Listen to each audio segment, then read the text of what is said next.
성공적인 교사학습 프로그램 기획 및 운영의 혁신이라는 주제를 갖고 김수연 영산대학교 부총장님의 발표를 듣도록 하겠습니다. 김수연 교수님은 뭐 여러분 다 잘 아시다시피 저희 이 KCTL의 그 발전을 위해서 정말 애를 쓰셨던 분이고요. 지금 명예회장님이신데 우리 보통 명예회장 그러면 이제 뒤에서 어떤 후광 효과를 많이 발휘하시는데 우리 김수연 교수님은 후광은 싫다. 우리 함께 옆에서 함께 앞에서 같이 가자 하는 그런 쪽에서의 어떤 명예를 선택하신 그런 분이라고 생각이 듭니다. 자, 우리 김수연 교수님의 발표를 듣도록 하겠습니다.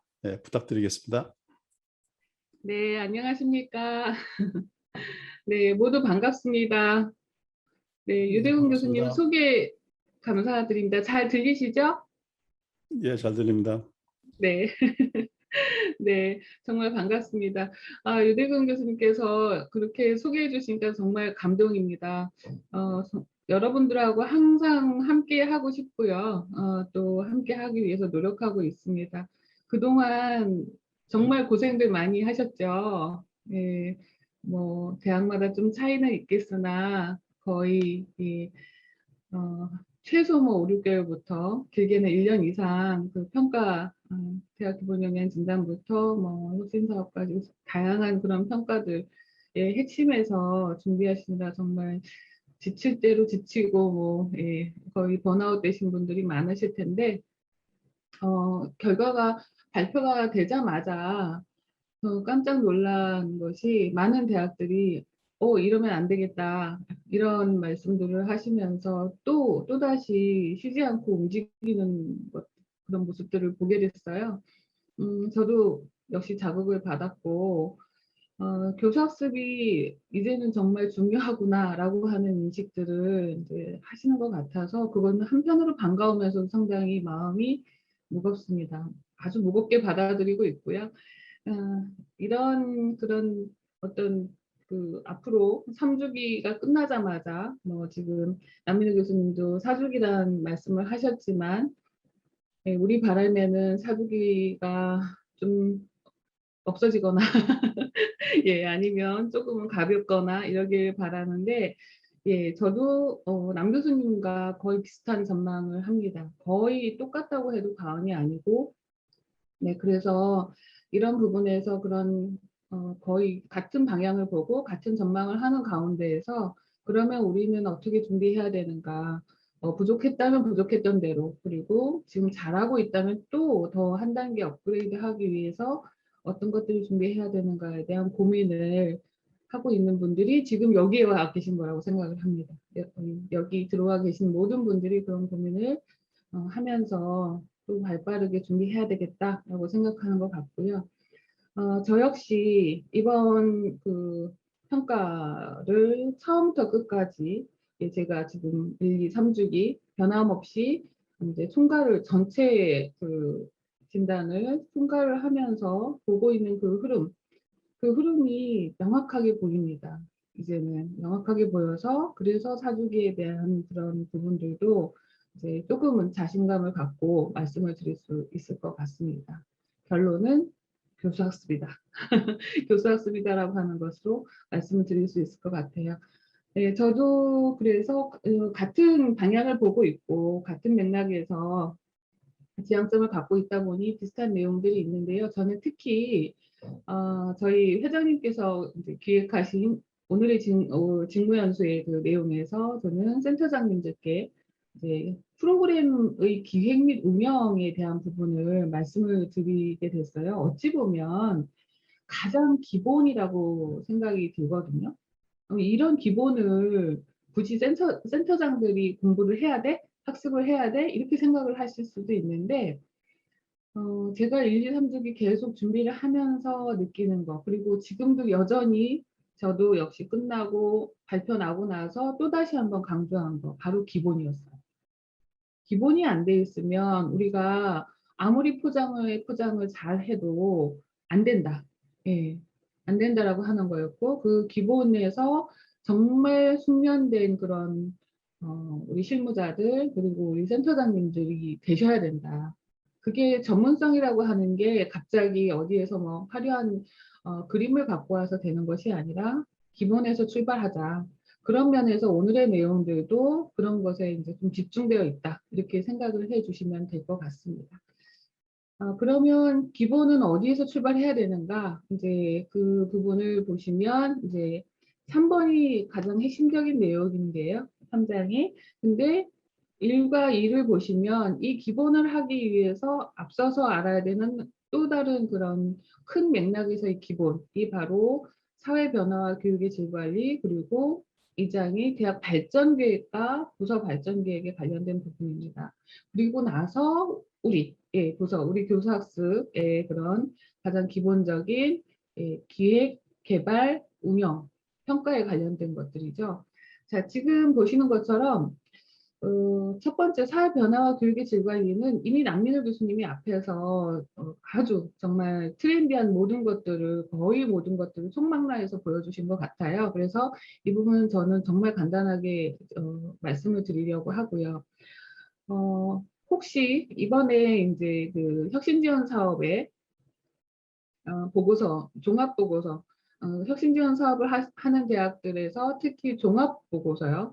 종합보고서 파트를 쓰신 분들은 아시겠지만 이 사회변화와 교육의 질관리라고 하는 그 부분이 들어가 있었습니다. 이제까지 있었던 그런 양식에서 없었던 파트거든요. 그러니까 이제는 우리의 교육 혁신이라는 거, 교육이라는 거, 이것들이 사회 변화를 반영을 해야 되고, 그리고 그것이 질관리로 가야 된다라고 하는 그런 부분들을 그 챕터에서 보여주고 있다고 생각을 했는데, 의외로 많은 대학들이 이거 어떻게 써야 돼? 이거 어떻게 써야 돼? 이거 어떻게 써야 되는데요? 막 이렇게 굉장히 당황해 하셨어요. 막상 그래 뭐 우리가 다 알고 있는 이야기인데 이런 이야기들을 막상 우리 교육에서 어떻게 구현되고 있는가를 쓰려고 하니까 우리 제대로 뭘 어떻게 하고 있는지 잘 모르겠는데 어떻게 표현해야 되지? 이런 당황스러움을 갖고 계셨던 거죠. 자, 그런데 이 사회변화와 교육의 질관리 부분에서 강조했던 게 뭐냐 하면 바로 블렌디드라고 하는, 그러니까 이 현재 이 온라인 교육에 대한 부분에 대한 것을 우리가 어떻게 대응하고 있는지에 대한 거를 써야 됐었고, 그리고 또 한 파트가 뭐냐면 마음, 그러니까 정서적 지원에 대한 거였어요.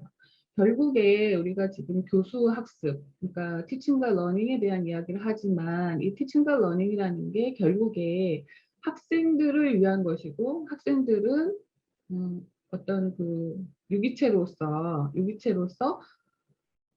어떤 한 부분에만 지원을 받아서 이 아이들이 성장하는 것이 아니라 통합적인 지원을 받아야 되는 거죠. 뭐 이 학생이 어느 한 분야에만 잘한다거나 어느 한 분야만 지원을 받아서 되는 것이 아니라 학습적인 측면 그리고 정서적인 측면 그런 다양한 측면들의 지원을 통해서 성장하게 된다라고 하는 것을 이 사회 변화와 교육의 질관리에서 근본적으로 그걸 체계를 어떻게 갖춰서 이걸 접근하고 있느냐 이런 이야기들을 너희 대학교는 어떻게 지금까지 해왔는지를 써라라고 하는 거였어요. 우리가 1, 2, 3년 혁신지원 사업을 3년 동안 했는데 3년 동안 하고 나서 결국에 사회 변화를 어떻게 대학에 체제화시켰는지 그리고 내면화시켰는지 그걸 어떻게 지속적으로 질관리해 왔는지에 대한 부분이고요.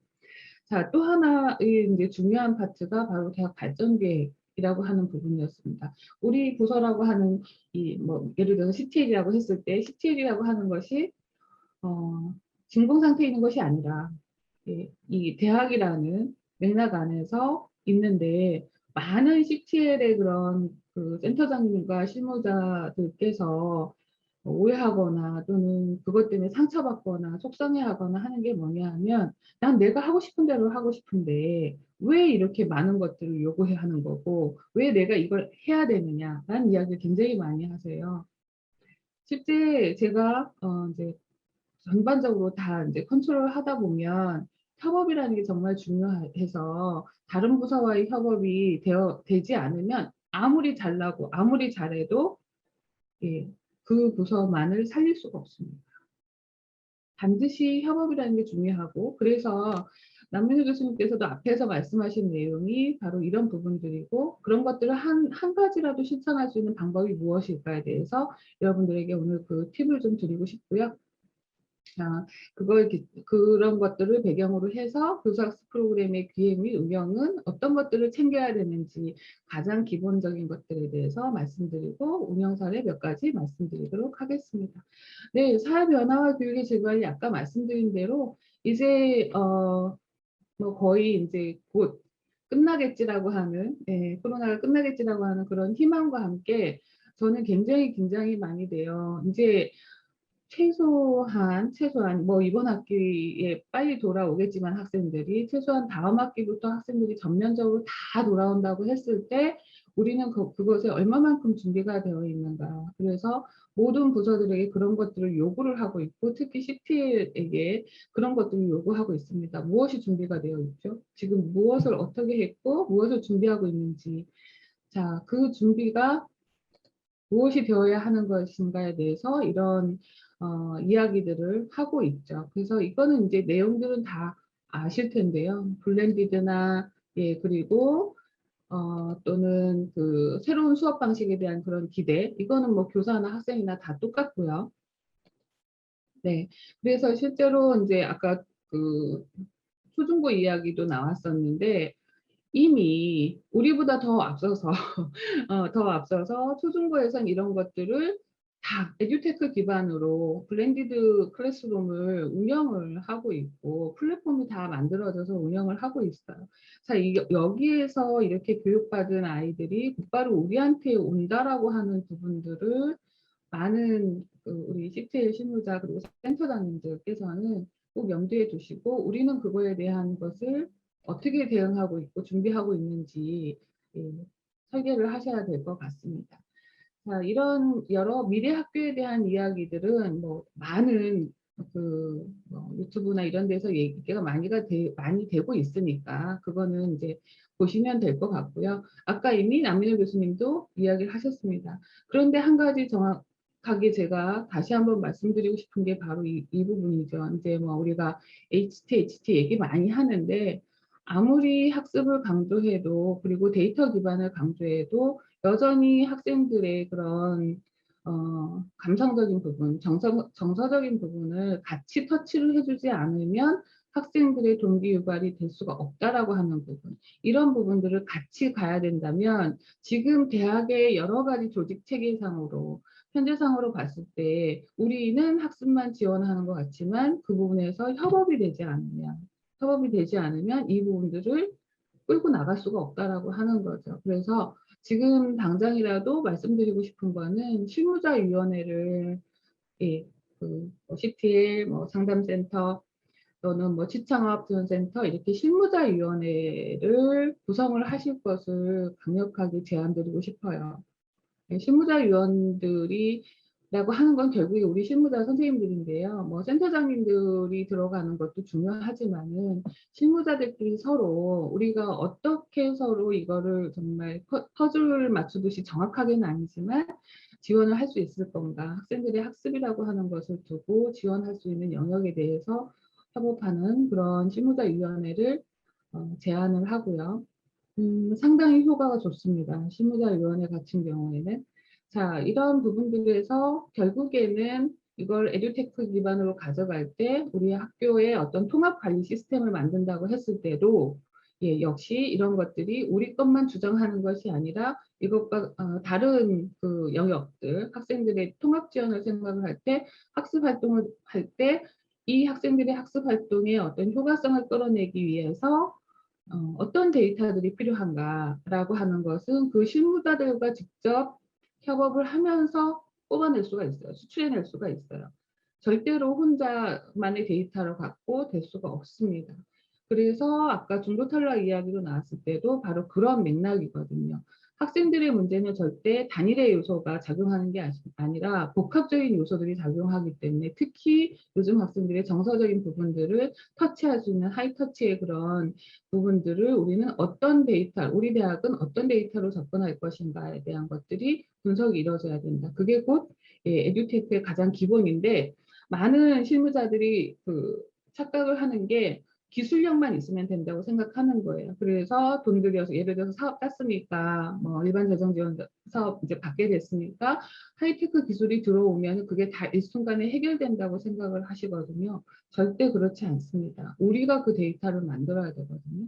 우리가 설계를 먼저 해야 됩니다. 만들어야 된다는 의미는 설계의 의미고 그 설계에서부터 이것이 나와줘야 된다고 하는 거죠. 자, 그래서 제가 어제도 이제 그런 회의에서 정말 지금의 트렌드들에 대한 이야기를 정말 많이 했는데 아까 메타버스 이야기도 나왔지만 이미 이렇게 AI 기반의 맞춤형 교육 지원 이 어드바이저 시스템을 대학들이 도입을 해서 이제 적용하는 작동에 들어가는 그래서 학생들이 우리가 지금 뉴스를 보게 되면 우리가 원하는 뉴스가 나오는 게 아니라 알고리즘에 의해서 막 뉴스가 나오듯이 학생들이 특성, 데이터 기반으로 해서 학생들이 들어갔을 때 이 학생이 원하는 것이 무엇인가가 이제 자연적으로 뜨게끔 그래서 이 어드바이저가 그 역할을 하게끔 하는 그런 시스템으로 가고 있다는 그런 동향을 보여주고 있고요. 그래서 국가의 어떤 학생 지원에 대한 그런 큰 방향 이게 이제 제가 그린 그림이 아니고요. 예, 국가에서 나온 그런 교육부에서 나온 그림인데 실제로 이 방향도 그래서 학생들의 교과나 비교과 그리고 다양한 경험들을 데이터 기반으로 만들고 데이터 기반을 만들어서 그거에 따라서 학생 지원을 해라. 그거를 따뜻한 지능화 정책이라고 표현을 하더라고요. 자, 그래서 이런 여러 가지 정책에 대한 부분들은 제가 좀 간단하게 아까 말씀드린다고 설명을 드렸기 때문에 이제 좀 넘어가고요. VR, AR에 대한 것도 이미 다 알고 계시니까 어제 이제 같이 그 회의를 했던 분 중에 대학 중에 이제 이 예술 분야 쪽에 특성화 대학들의 이제 처장님들이 계셨는데 이 처장님들이 이제 고민하는 게 그거예요. 지금 정말 학생들에게 이 영상 부분, 예술 부분에 대한 인기는 정말 많은데 실제로 교육에 있어서 굉장히 고민이 많다. 고민이 많다. 왜냐하면 이제 지금 현재 온라인으로 교육을 하고 있는데 많은 한계를 느낀다. 그것에 대한 방법이 뭐냐라는 고민들을 얘기하시는데 이제 SM 인스티튜트 같은 경우에는 실제로 AI 기술을 도입을 해서 학생들의 머리부터 발끝까지 위치를 다 AI가 즉시 분석을 하고 그거를 다 일일이 코칭을 해서 너 지금 팔이 10도밖에 안 올라갔어.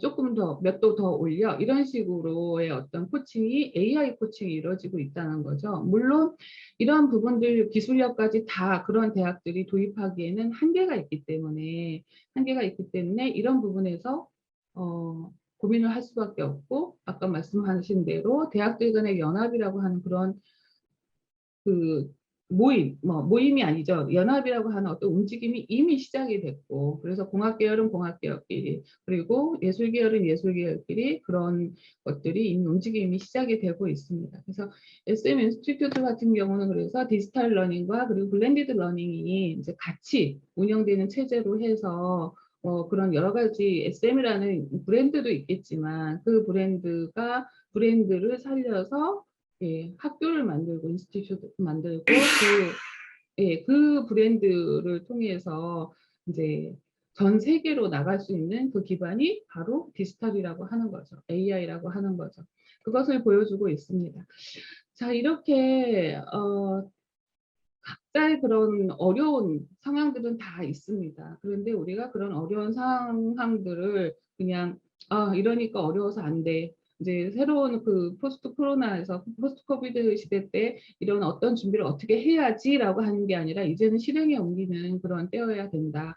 그래서 어제 나온 이야기 중에도 메타버스 이야기가 나왔었는데 정말 깜짝 놀라운 게 네, 제가 그 순천향대학교에서 이제 메타버스로 입학식을 했다고 했을 때 제가 정말 너무너무 놀랍고 부러웠었거든요.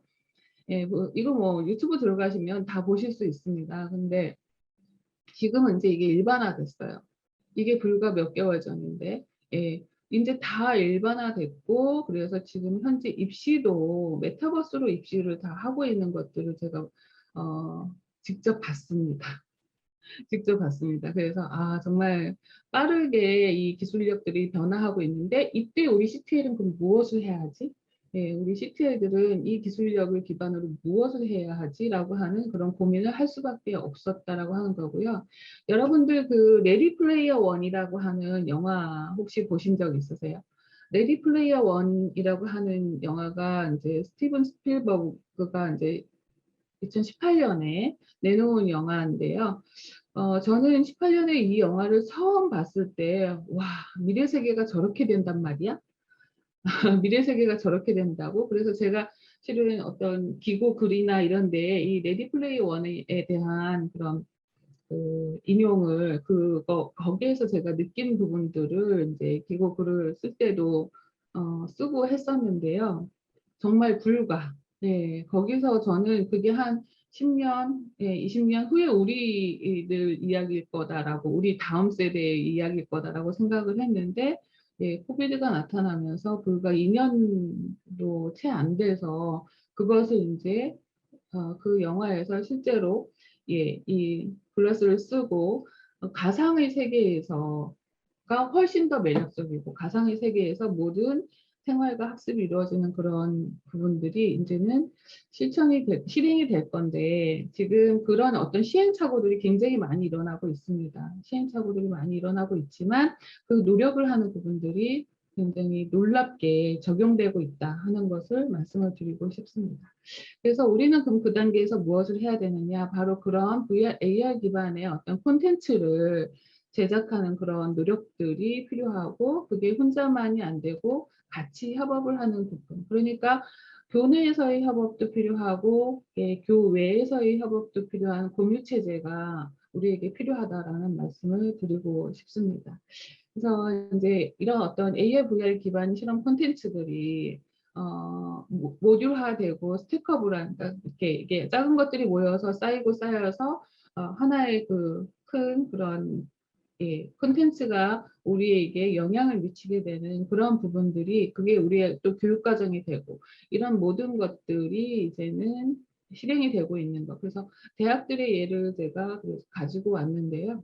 이런 것들을 기반으로 해서 특히 요즘은 이제 학생들의 학습 선택권이 굉장히 강조가 되면서 이번 평가 준비하시면서도 보셨겠지만 평가 이 전반적인 맥락 흐름이 뭐냐면 바로 학습자의 선택권에 대한 거거든요. 학습자의 선택권을 우리가 그러면 강화하기 위해서 우리는 무엇을 해야 되는가? 학생들의 요구에 맞는 그 교육 과정을 이미 고정화된 거, 획일적인 교육 과정이 아니라 유연하고 예, 모듈화된 작은 그런 교육 과정들을 학생들이 선택할 수 있게 만들어 놓고 그중에 다양하게 선택할 수 있게 해야 되는 게 바로 우리가 해야 될 일이거든요. 그러니까 마이크로 모듈을 설계하고 그걸 갖고 교육 과정을 만들어 놓고 자 이렇게 되다 보니까 정말 많은 그 연구와 예, 설계 그리고 예, 콘텐츠 제작에 대한 인력과 그런 예산이 필요하게 되는 거죠. 그런 부분들을 개별 학교가 다 해낸다는 거는 더더군다나 인프라를 다 구축해낸다는 건 거의 불가능에 가깝고 그렇게 되다 보니까 우리가 그런 협업의 이야기들을 할 수밖에 없는 건데요. 여튼 간에 우리가 할 수 있는 최소한의 최대한의 것들을 바로 학교에서 구현하기 위한 것이 선택권 강화를 위한 이런 마이크로 모듈을 제작을 하고 그리고 그런 것들을 학생들이 선택하게 하는 바로 다전공제들 아주 많이 예, 개설을 하고 있다는 겁니다. 아마 이제 우리 전문대학들도 이미 그런 것들을 하고 있는 대학들의 예시를 제가 들었고 그 대학들의 그런 어떤 경향이 더 확대가 될 것 같아요. 그러니까 학생들의 어떤 다전공이라고 제가 표현한 것처럼 다전공이라는 게 여기 나온 것처럼 선택형의 이중 전공이 될 수도 있고 예, 또 융합 전공이 될 수도 있고 다양한 전공 체제로 가게 된다라고 하는 겁니다. 그래서 본인이 우리가 장바구니에 담듯이 내가 그 설계된 모듈들을 장바구니에 담으면 그것이 하나의 예, 교육과정이 되고 하나의 예, 어떤 영역의 활동이 되도록 만들어가는 그런 과정, 그런 경향, 이런 것들을 지금 이제 우리가 고민을 해야 되는 때라고 보시면 되는 거죠. 자, 이렇게 우리가 이런 그 정말 빠르게 변화하는 그런 가운데 교육부에서 지금 계속해서 내놓는 교육 패러다임이 있죠. 이 교육 패러다임이 이제 학생들의 어떤 그 초개인화 학습 환경뿐만이 아니라 아까 말씀드린 것처럼 데이터 기반의 따뜻한 지능화 정책, 이런 것들이 정책 방향으로 강조가 되고 있다는 것도 우리가 교사학습 프로그램 기획을 할 때 반드시 염두에 두셔야 되는 부분들이라고 보여집니다. 자, 다시 한번 강조를 하죠. 우리가 인간 중심적인, 아무리 AI 기반이고 에듀테크 기반이어도 학생들의 감성적인 창조 능력과, 그리고 동시에 학생들의, 학습자들의 특성이나 상황이나, 그리고 정서에 맞춘 개별화된 학습 환경, 그리고 데이터에 기반을 둔 정책 과정, 그리고 데이터의 분석에 따른 정책, 이런 것들을 강조하는 게 필요하다. 그것들을 우리가 학교에서는, 특히 우리 부서 CTL에서는 어떻게 이것을 설계해야 될 것인가에 대한 그런 고민을 하면서 보셔야 된다고 하는 것을 말씀을 드립니다. 자, 그다음 이제 사회 변화와 교육의 질 관리 부분은 이제 이 정도로 말씀을 드리고요. 이제 대학 발전 계획과 부서 발전 계획에 대한 말씀을 드리겠습니다. 이 대학 발전 계획 부분은 보시는 것처럼 그 대학의 설립 이념과 건학 이념이 있고 교훈과 비전이 있는데요. 이것은 그냥 멋으로 있는 게 아니고, 그냥 있는 것이 아니고, 어, 그러니까 아까 남민호 교수님도 그런 표현을 하셨는데요. 스토리가 이렇게 흐름이 이어지는 것처럼, 그래서 이것 때문에 이런 것들을 했어라고 하는 것들이 요소에서 묻어나는 것은 바로 이 출발이 대학의 건립 이념, 비전, 여기에서부터 출발을 한다는 거죠. 그런 것들이 계속 정신으로 살아 있어서 CTL에서 또 그게 나타나야 되고, 그것이 교육과정에서 나타나고 특히 수업에서 구현이 될 수 있도록까지 흐름을 연결하는 것, 이것이 중요하다는 겁니다. 그래서 다시 한번 이 센터장님들께서는 우리 대학의 비전이나 이런 부분들을 그냥 형식적으로 맞추듯이 그냥 형식적으로 보시는 게 아니라 다시 한번 보시고, 그중에 우리가 특성화할 것이 무엇인가, 대학에 이미 특성화 목표가 있어요. 이런 것들을 우리가 우리 CTL과 어떻게 맞춰 나갈 것인가에 대한 고민을 하셔야 되는 거고요. 자, 그러면 CTL의 프로그램을 하게 될 때 가장 기본은 뭐냐 하면 CTL도 발전 계획이 있어야 된다는 겁니다. 다시 말하면 모든 부서가 발전 계획이 있어야 되고, 그것은 대학의 발전 계획과 맥락을 당연히 맞춘 것이어야 하고요. 자, 그러면 대학에 뭐가 있습니까? 발전 계획을 실행하기 위한 성과 지표, KPI, 핵심 성과 지표라고 하는 것이 있거든요. 자, 그러면 당연하게 부서도 그 발전 계획에서 핵심 성과 지표가 있어야 되는 거고, 연차별로 그 핵심 성과 지표 KPI를 어떻게 우리 부서에서는 실행해 나갈 것인가에 대한 고민을 같이 담아야 되는데, 많은 대학들을 제가 들여다보고 컨설팅 해보고 했을 때 이 부서 발전 계획, CTL 발전 계획을 갖고 있는 곳이 그렇게 많지가 않아요. 네. 자, 부서 발전 계획, CTL 발전 계획이 있으면 그 다음에 뭐가 있어야 되느냐? 바로 그것에 따른 이 부서 발전 계획은, 예를 들어서 2025다. 그러면 최소한 우리는 2025까지 우리 CTL이 어떤 대학의 발전 계획에 따라서 어떤 발전 계획을 갖고 있는데, 해마다 그것을 어떻게 운영할 건지에 대한 연차별 운영 계획과 그거에 따른 자체 평가가 있어야 되는데, 이것이 가장 기본이거든요. 이거 역시 기본이 갖춰져 있지 않은 대학이 큰 그림도 없이, 계획도 없이 그냥 우리는 실적 많이 냈어요, 이것만 보여줘서는 절대로 인정을 받지 못할 거라는 생각입니다. 그래서 이런 부분들을 기본으로 생각하시고, 이번 아마 기본 영양 진단 때 많이들 이런 필요성을 느끼셨을 거라 생각을 하는데요. 다시 한번 점검하시면서, 그래, 우리가 사주기를 생각을 하면서 이미 6분의 1이 지났지만 앞으로 6분의 5를 위해서 한번 부서 발전 계획을 재수립해보자. 그리고 반드시 성과 지표를 다시 한번 점검해보자. 이런 것들이 나와줘야 된다고 하는 거죠. 자, 그래서 우리가 이제 전반적으로 이 업무를 시작을 하실 때 센터장님들 특히 우리 회장님하고 그리고 고모님하고도 이야기하면서 굉장히 저희가 이렇게 반복적으로 고민하는 것 중에 하나가 뭐냐면 어 가장 불안한 조직 중에 하나가 CTL이고, 그러다 보니까 안정적으로 가지 못해서 센터장님들도 너무 자주 바뀌고 저희가 굉장히 그 협의 차원에서도 일을 하기가 힘들어요. 실무자들도 많이 바뀌고 이렇게 주 메인 부서가 아니라는 생각들을 해서 자주 바뀌다 보니까 인수인계도 잘 되지 않아요. 인계를 받으려고 하는데 인 예. 정말 방금 전에도 이제 이거 시작하기도 전에도 그 처장님께 이야기를 들었는데, 이번에 인제 처장이 바뀌어서 인수인계를 받았는데 인수인계에서 한 페이지도 못 받았대요. 전 처장으로부터. 한 장도 못 받았대요. 그래서 그 이유가 뭐냐. 그 이유를 당사자에게 물어볼 수는 없는데 이제 실무자들이 이게 참 서로가 슬픈 이야기인데, 실무자들이 하는 얘기가 "한 게 없으니까 못 주셨을 겁니다." 이런 말을 하더라는 거죠. 자, 이게 이런 만약에 우리는 이 보직이라는 건 어차피 돌아가는 거고, 물론 CTL은 저는 전문성을 가진 분들이 계속 해 줘야 된다고 믿지만 내가 간 뒤에 그런 이야기를 듣게 된다면 안 되겠죠. 그런데 이렇게 제가 하고 싶은 말은, 아무것도 제대로 가르쳐 주는 사람도 없고 인수인계도 제대로 못 받다 보니까 그냥 맨땅에 헤딩하듯이 지금 하고 있는 프로그램에만 매달리는 거예요. 예. 이거 지금 했어요, 안 했어요? 했어요, 안 했어요? 이것만 매달리는데, 그게 아니라 가장 먼저 보셔야 될 건 대학 규정부터 보시고, 우리 CTL의 업무 분장이 무엇으로 되어 있는지 사무 분장 규정을 보셔야 돼요.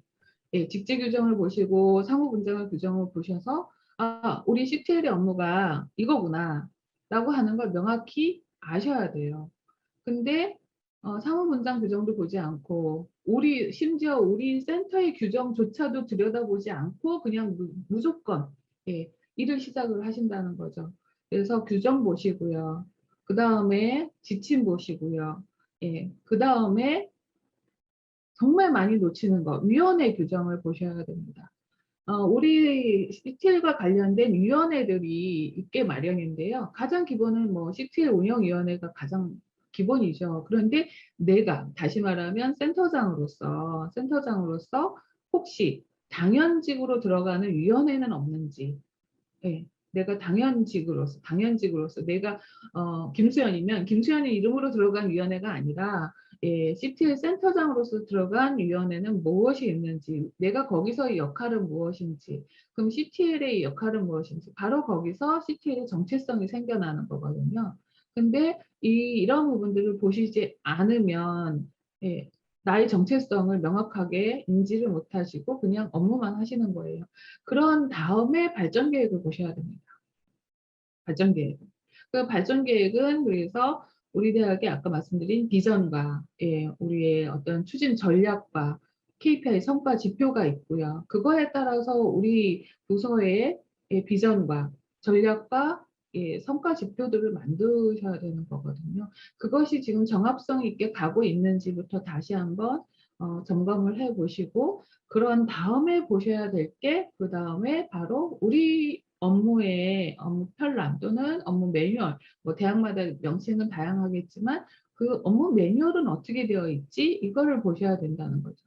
업무 매뉴얼이 정말 지금 현재의 우리 굉장히 빠르게 변하는 이 사회 변화에 맞게 되어 있는지, 아니면 최소한 PDCA라고 하는 것이 갖춰져서 업무 매뉴얼에 녹아 있는지, 만약에 그게 되어 있지 않다면 업무 매뉴얼을 개정하는 작업을 기획처가 시켜서가 아니라 우리 스스로 하고, 그거를 교무처든 기획처든 담당 부서에 그거를 올려서 "우리는 이렇게 업무를 개선해 나갈 거다."라고 하는 거를 말씀을 공문으로 하셔야 돼요. 기한으로 하셔야 돼요.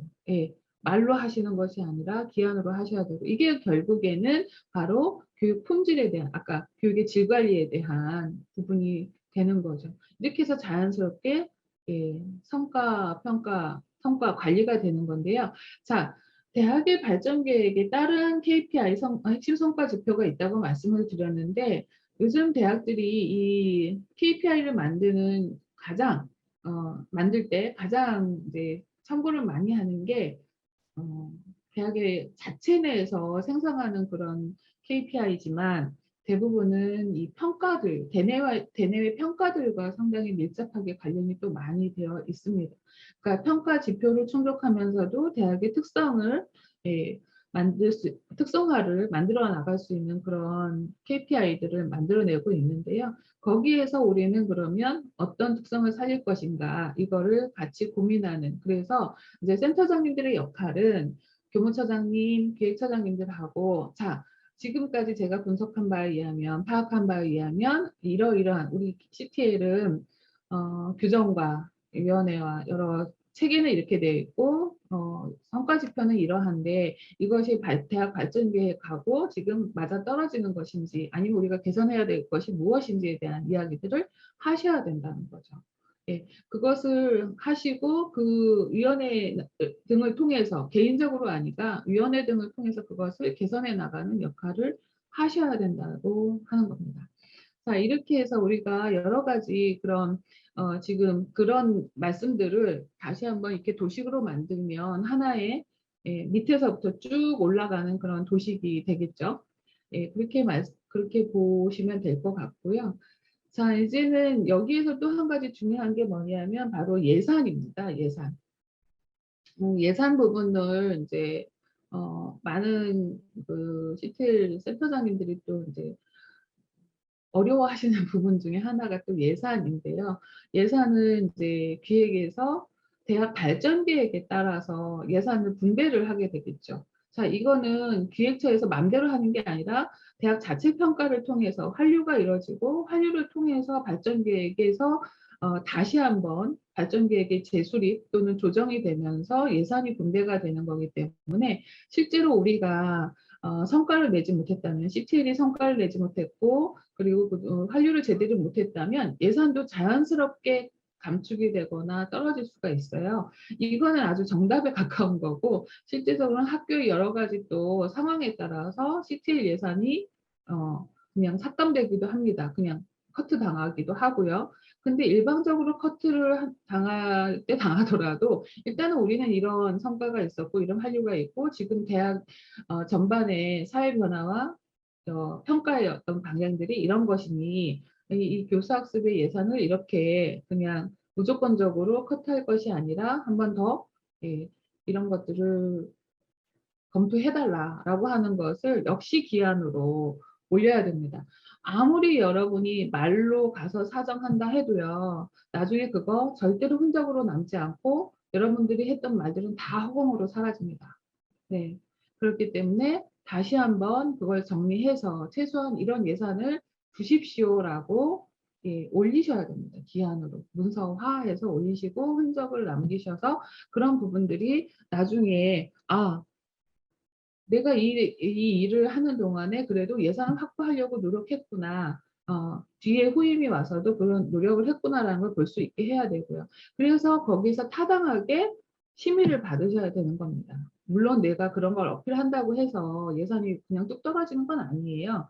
당연히 발전 계획의 어떤 그 정책에 따라서 예산심의위원회에서 이런 것들이 심의가 되고 그거에 따라서 우리도 역시 심의를 받고 그거에 따른 성과를 도출해내는 그런 작업들을 해야 되고요.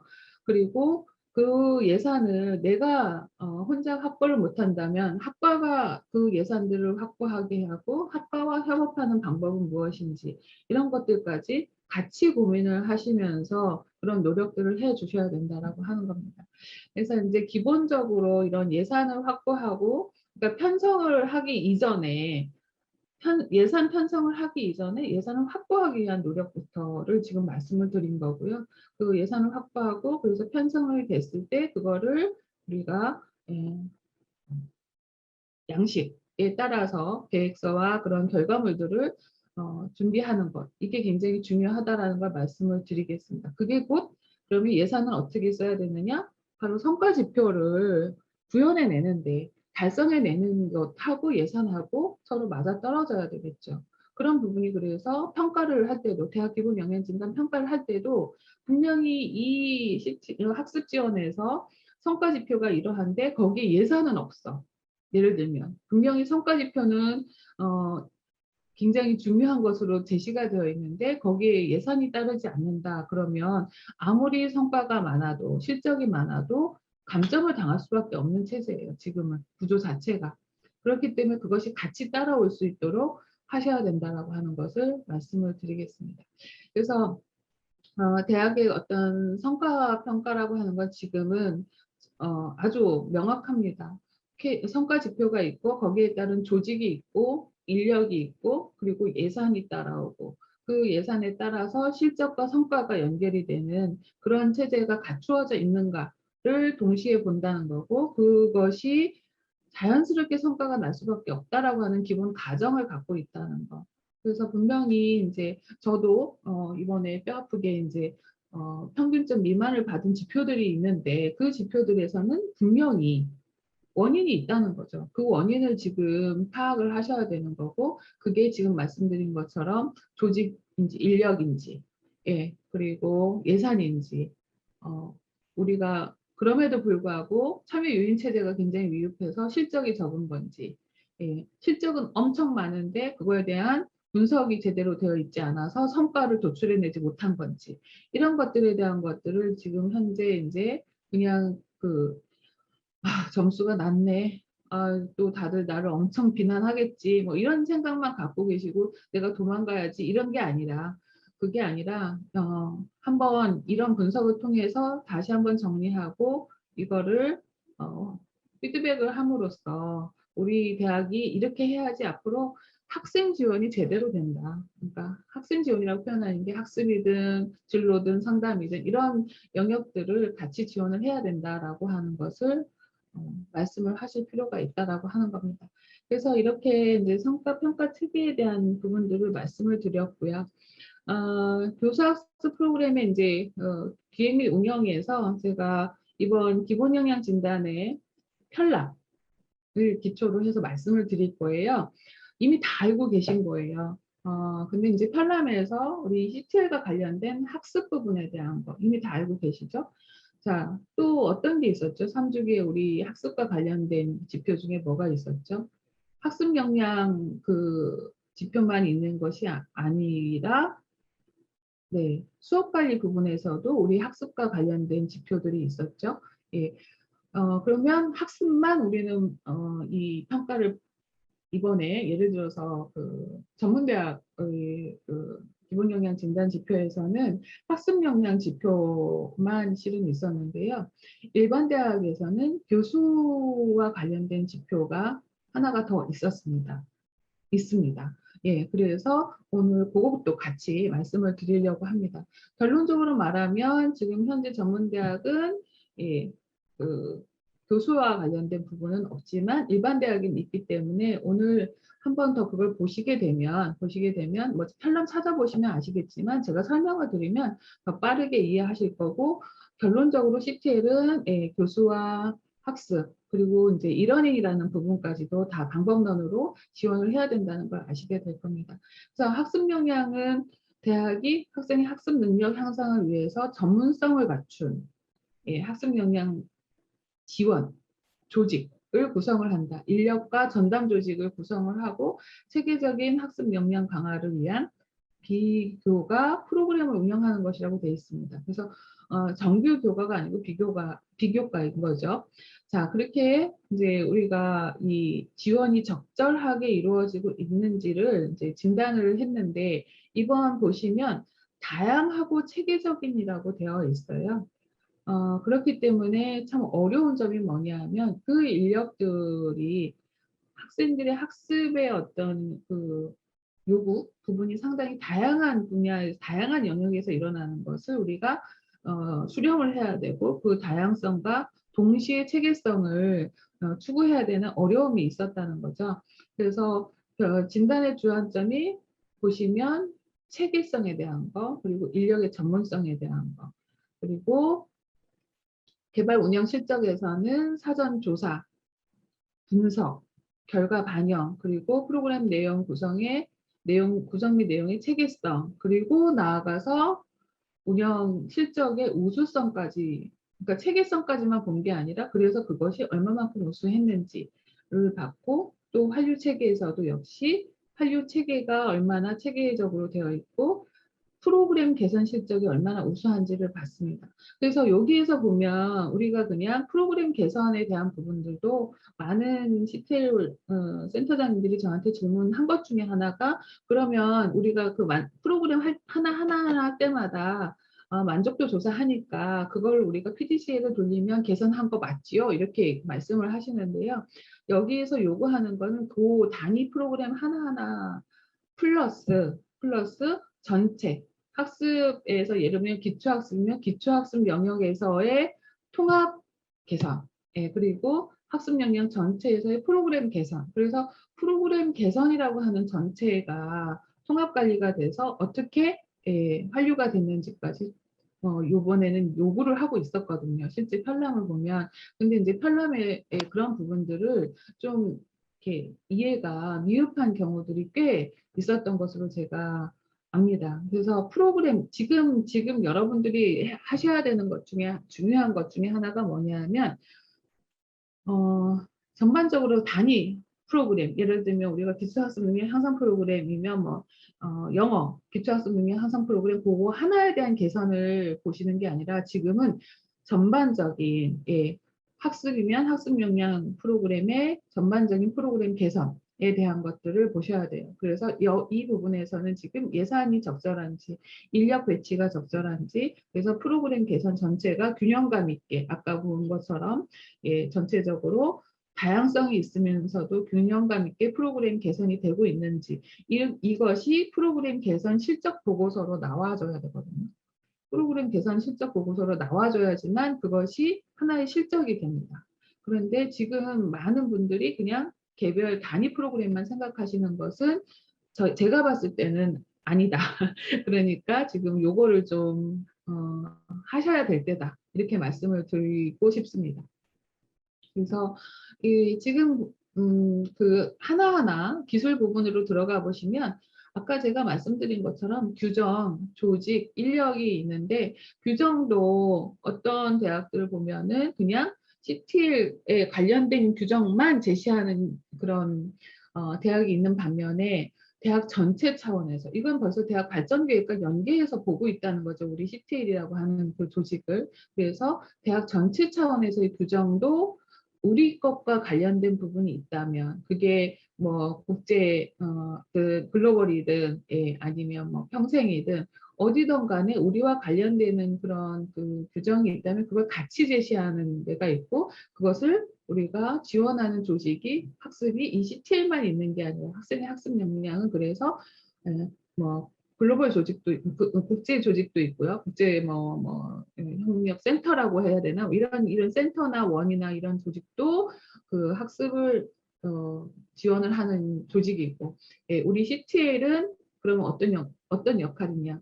다양한 그런 학교의 학습을 지원하는 다양한 조직들을 다 아우르고 통합 관리하는 역할을 하셔야 된다는 거죠.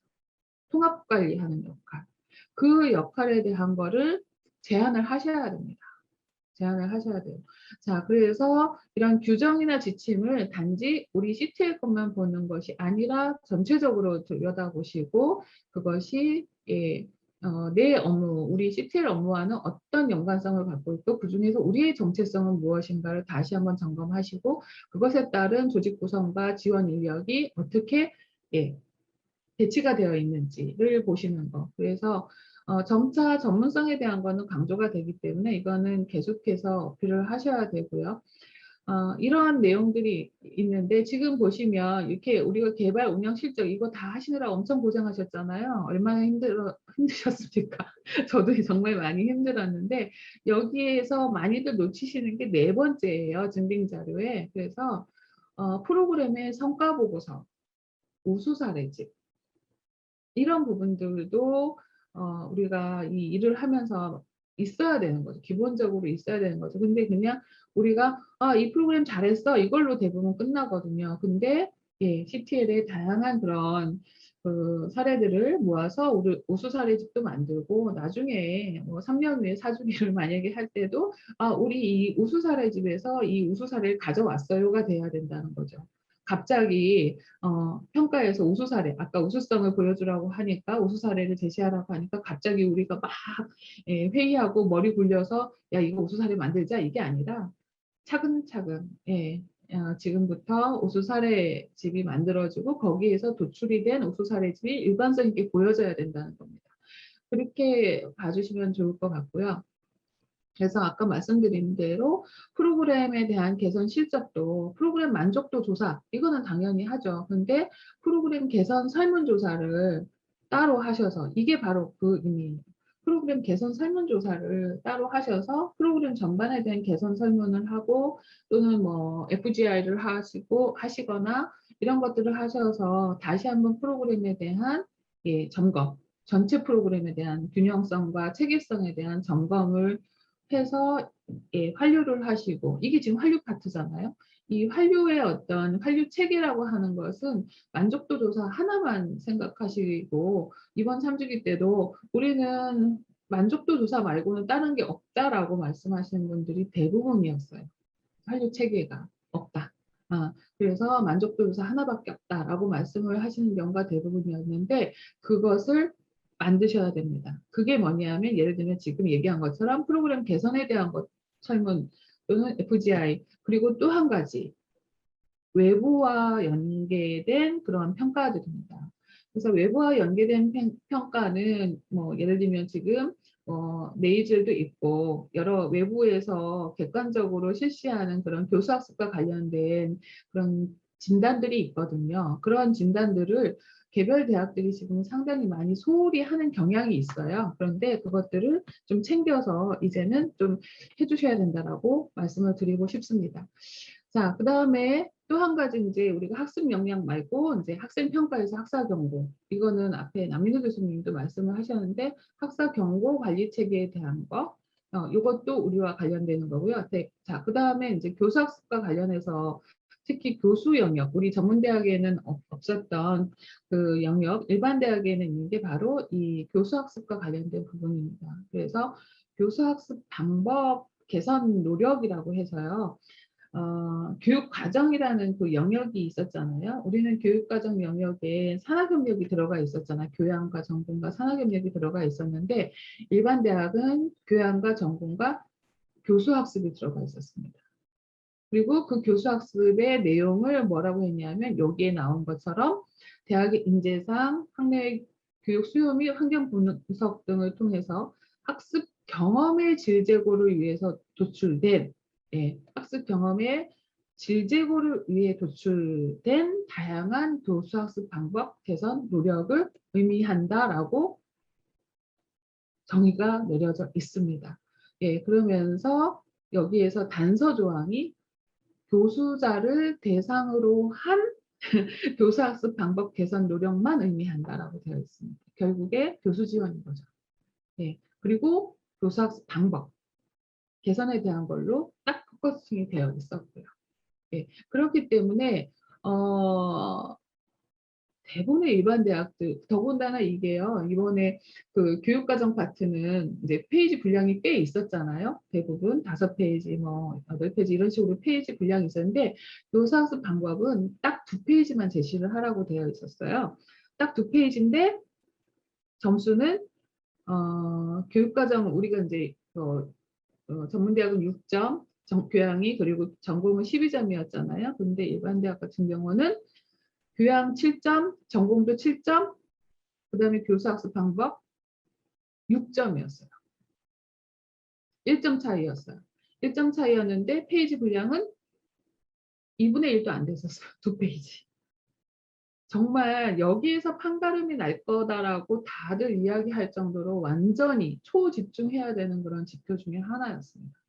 이제 교수학습이라고 하는 것은 저는 교육과정을 하게 되면 자연스럽게 내려가야 되는 부분이 교수학습 방법이라고 생각을 하거든요. 교육과정 안에서 자연스럽게 드러나야 되는 게 교수학습 방법이라고 생각을 합니다. 그래서 지금 말씀드린 것처럼 교양, 전공, 교사학습 방법을 지속적으로 개선하기 위한 노력이 필요하고 교사학습 방법 개선을 위한 제도, 교사학습 방법 개선을 위한 조직의 운영, 그리고 교사학습 방법 개선 우수 사례를 제시하라고 되어 있었고 그것이 교수자를 대상으로 한 것만 써라.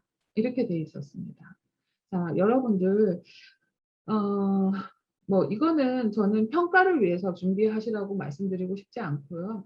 오히려 우리가 이번에 교육과정에 이렇게 다 집중하고 체계를 만드셨다면 이제 교육과정에서 정말 교육과정이 틀을 만든 거라면 이제 아래로 내려가서 그것을 수업에서 구현하셔라.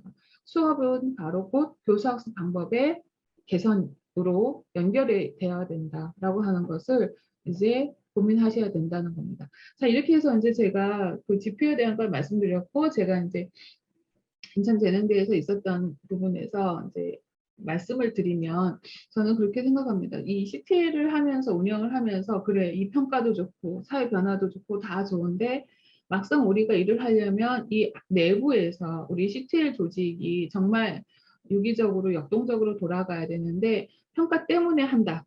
예, 학교에서 하라니까 한다. 이렇게 하면 절대로 지속 가능하지 않다고 생각을 해요.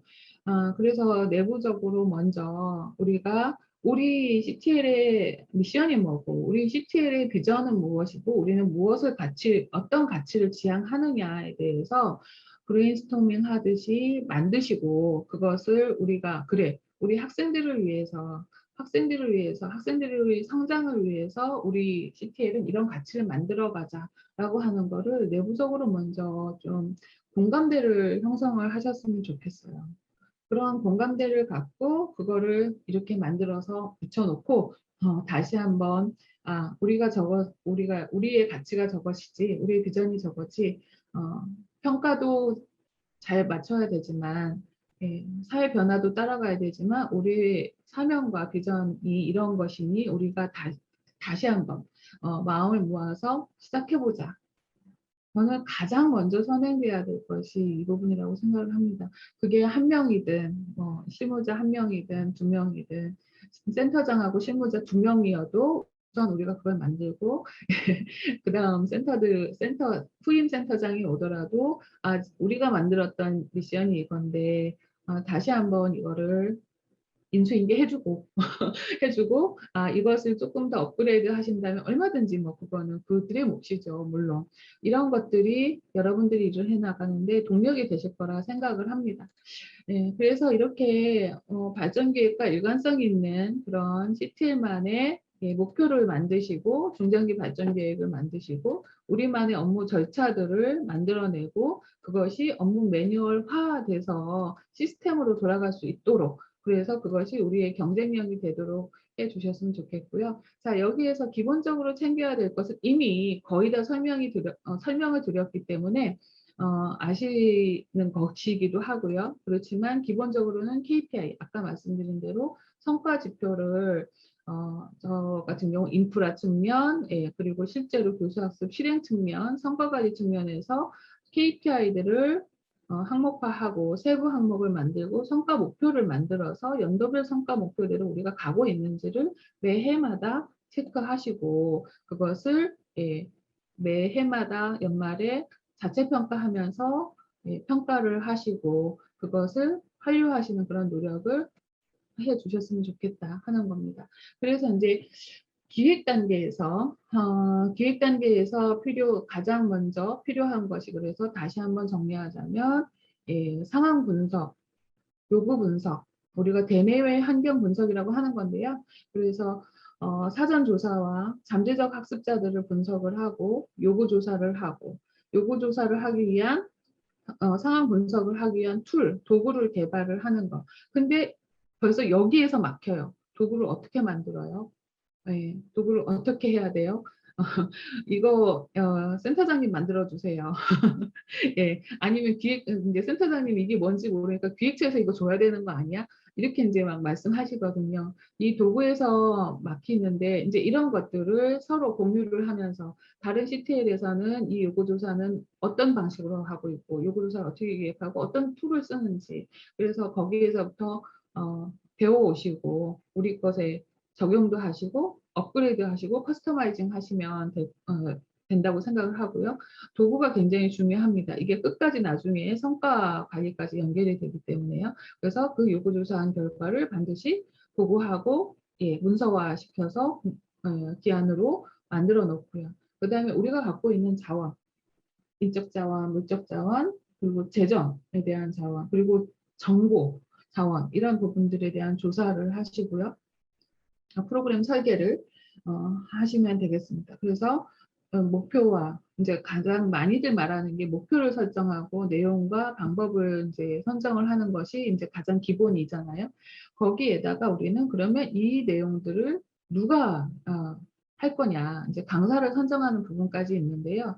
여기에서 이제 목표와 내용까지도 잘해 하는데 그 다음부터 이게 무너지기 시작하는 게 강사 선정하면 강사한테 맡기고 끝. 그 강사는 우리의 목표를 모르고 우리의 내용이 뭔지 몰라. 우리의 비전이 뭔지 몰라요. 그렇기 때문에 사전에 그 강사를 선정을 하셨다면 강사에게 또는 그 해주실 교수님에게 우리의 비전이 뭐고 목표가 뭐고 이번 프로그램에서는 무엇을 목표로 하는데 이것이 어떤 맥락입니다라는 걸 사전에 사전 미팅이나 줌이든 뭐든 사전 미팅이나 간단한 설명과 안내를 통해서 그 프로그램에서 그것이 구현이 될 수 있도록 해주는 게 우리 센터장님들의 역할이고 그것을 실무자들에게 교육을 시키셔야 됩니다. 실무자들이 그거를 할 수 있도록 해야 됩니다. 자, 그렇게 하고요. 이게 또 5번이 반복됐네요. 자, 그 다음에 통합관리입니다. 프로그램에 대한 통합관리. 이번에 저도 정말 실감을 했던 부분이었는데요. CTL에서 한 것만 제시를 하면 절대로 점수, 기본 역량 진단에서도 점수를 잘 받을 수 있는 그런 단계가 아닙니다. 이제는. 네, 이제는 대학 전체의 학습 역량 지원 프로그램을 우리가 CTL에서 통합 관리하는 그런 역량이 있어야 되고요. 비록 조직은 각각 다 다르게 운영이 될지라도 그것들을 다 우리가 학습의 체계에 체계로 만들어서 그 체계 안에서 이것들을 목록을 작성하고 분류하고 그것이 어떻게 이루어지고 있는지 모니터링을 해서 그런 것들에 대해서 아까 말씀드린 대로 프로그램 개선 계획을 실무자위원회를 통해서 하시고 그것이 전체적으로 계속해서 학습 역량이 쭉 통합 관리가 되도록 그렇게 해주시는 게 제일 중요한 부분이라고 생각을 합니다. 그리고 거기에서 시너지 효과가 나는 것이라고 보고요. 그 다음에 자, 평가가 기획에 들어가 있어요. 평가를 기획에 넣었다는 거를 꼭 기억을 해 주시기 바랍니다. 기획하실 때 평가 계획을 같이 수립을 하셔야 된다는 거. 그래서 평가 계획을 같이 수립하고 평가 도구를 개발을 하는 것이 기획에 다 포함되어 있고요. 그거에 대한 그래서 운영을 두루를 한 다음에 그 다음에 나중에 평가를 할 때는 이 평가 도구에 따라서 평가를 하고 그거를 피드백하는 그런 것이 기획 단계에서부터 필요하다. 이것을 염두에 두시고 기획을 하시기 바랍니다. 자, 운영을 실제로 이제 하게 되면 이제 두 번째 파트가 이제 운영이 되는데 이 기획을 한 것을 운영을 할 때는 우선 아까도 얘기했잖아요. 뭐 프로그램은 많이 했는데 실제로 수강한 학생은 적어. 이것이 평가에 반영이 되지 않았을까? 저도 그렇게 생각합니다. 네. 그래서 홍보에 대한 준비, 홍보를 실행하고 그 홍보가 정말 얼마만큼 효과가 있었는지에 대한 분석을 하고 그런 방향들을 역시 준비를 하셔야 되고요. 그리고 이 운영을 할 때 지속적인 점검과 그리고 중간 평가들이 있어야 돼요. 모니터링이 있어야 돼요. 모니터링을 위해서는 인적 자원 관리가 굉장히 중요합니다. 그래서 운영위원들을 저 같은 경우는 항상 운영위원들을 잘 관리를 하면서 운영위원들을 활용을 많이 했었고요. 왜냐하면 우군이거든요. 우리의 우군, 운영위원은. 그래서 우군을 적극 활용해서 계열별로 운영위원들을 골고루 배치를 하고 그 계열로 학과가 움직일 수 있도록 운영위원들이 역할을 해주실 수 있도록 최대한 노력을 하고요. 강사 관리, 수강생 관리. 그래서 이런 강사 목록, 수강생에 대한 그런 관리들이 어떤 방식으로 이루어졌는지를 역시 운영 단계에서 잘 관리가 되어야만 나중에 이런 업무들이 지속 가능하게 간다라고 하는 거고요. 이거는 또 다른 영역이어서 이제 말씀드리기가 어려운데, 기본의 기본인데, 이제 많은 실무자들이 문서 기한 작성하는 거, 공문서 작성하고 관리하는 거 잘 안 됩니다. 대학 체제상으로도 잘 안 되는 대학도 있지만, 이제 훈련을 받지 못해서 안 되는 경우도 있고, 센터장님들은 더더군다나 교수인데 이걸 해본 적이 없으니까 잘 안 되죠. 그래서 이거에 대한 공부를 따로 하셔야 된다고 생각합니다. 그래서 이렇게 이제 기본적인 것에 대한 것들을 이제 말씀을 드렸고요. 그래서 이런 뭐 운영 사례라고 하는 거는 앞에 사례가 더 많이 나왔기 때문에 제가 어 말씀드린 건 정말 좋은 사례라기보다도 운영을 할 때는 그냥 프로그램 단타 프로그램일지라도 그것이 단계가 있어서, 아까 체계성에 대한 게 있잖아요. 체계성에 따라서 단계가 있고 그 사이사이에 학생들의 동기 유발을 할 수 있는 유인 체계가 있고 해서 이것이 학생들의 성장을 지향하고 있다라고 하고 하는 거, 연속적인 심화 지원이 이루어지고 있다고 하는 그런 발전 모형이 있는 게 중요하고요. 그리고 이제 제가 많이 하는 거지만 이런 어 조기 경고 체계를 인제 거의 모든 대학이 다 하고 있습니다. 특히 신입생 관련해서는. 그래서 인제 저는 이거를 아까 말씀드렸던 정서적인 지원 부분하고 같이 연계해서, 예, 이거는 인제 대학에서 제가 영신비라고 해서 이제 영산대학교가 내 마음의 가성비라고 하는 것에 그런 약자로 해서 즐거운 학교 만들기 프로젝트를 실행을 했었고요. 이거는 그냥 단지 학생들이 학습만 하는 것이 아니라 학생들이 대학 적응에 있어서, 예, 골고루 알아야 되는 모든 영역들을 안내하고 또 체험도 하게 하고, 그리고 그런 부분에서 자신들이 그 스스로 배치되어 있는 다양한 영역의 그런 프로그램들을 스스로 픽해서, 예, 자기가 스스로 설계할 수 있게 도와주는 그런 단계. 아주 기초 중의 기초 단계인데 그것이 곧 대학 적응에 도움을 줄 수 있고 즐겁게 느껴지게 하고, 그래서 이렇게 또 인제 비대면으로 학생들이 못 오다 보니까는 이런, 예, 쿠폰을 교내에서만 사용하는 쿠폰을 만들어서 교내에 또 들어와 있는 그런, 예, 뭐 카페나 뭐 교내 식당이나 이런 것들이 같이 상생할 수 있게, 윈윈할 수 있게 이렇게 기획을 해서 만들었고요. 그래서 어느 정도 효과가 있다. 굉장히, 예, 교수님들이 좋은 효과가 있었다라는 그런 피드백을 많이 받았습니다.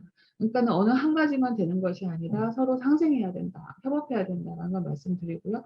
그리고 인제 학사 경보자 프로그램 굉장히 많이 어려워하시는데, 저희는 인제 비교과하고 정규교과를 학사 경보자만 듣는 그런 교과목을 따로 만들어서 이 학생들이 정규와 비정규를 같이 들으면 그 비교과 프로그램을, 예, 수업에 출석한 것으로 인정을 해 주고, 거기에서는 학사 경보자니까 학습만이 아니라 마음 관리하고 정서 지원하고 대학생활 적응하고, 예, 상담하고 해서 정서와 학습 습관, 생활 관리를 같이 하는 그런 방법으로, 예, 프로그램 지원을 하는 것. 이런 방법들에 대해서 고민을 한번 해 보시는 게 어떤가. 자, 이 과목은 학사 경보자만을 대상으로 한 정규 교과이고 그걸 비교과랑 연계했다. 이렇게 설계가 되어 있다라고 보시면 될 것 같습니다.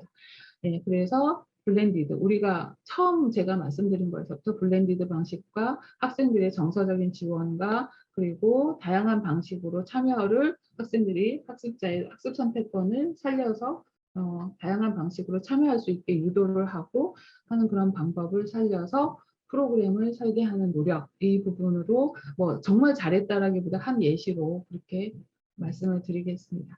자, 이제까지 이제 제가 기본적인 내용을 갖고 말씀을 드렸는데요. 여러분들 뭐 정답은 기본은 기본이고 대학의 특성에 맞춰서 우리가 해 나가게 됩니다. 그게 정답이고 여러분이 어느 방향으로 가시든 간에 그것이 정답일 겁니다. 여러분들의 지속적인 그런 노력을 끝까지 응원하는 KCTL이 되도록 하겠습니다.